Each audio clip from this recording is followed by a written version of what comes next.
Pemirsa, pasar murah yang digelar di sejumlah kecamatan di lingkungan Kabupaten Aceh Besar menjelang puasa Ramadan 2023 atau 1444 Hijriah.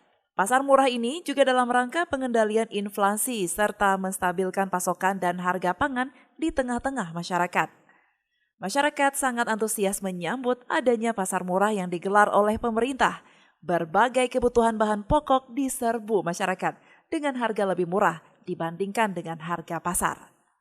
PJ Bupati Aceh Besar Iswanto mengatakan, pasar murah yang digelar tersebut merupakan kesempatan bagi masyarakat Aceh Besar untuk mendapatkan sejumlah kebutuhan pokok dengan harga yang lebih murah tentunya.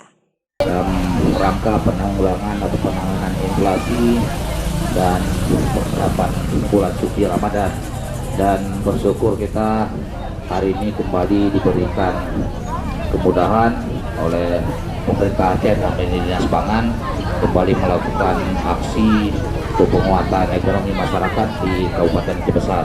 Insyaallah ke depan juga akan terus mengalir di beberapa kecamatan. Jadi pastikan untuk Anda semuanya jangan sampai terlewatkan. Dari Banda Aceh, Lala Nurmala melaporkan untuk Puja TV Aceh.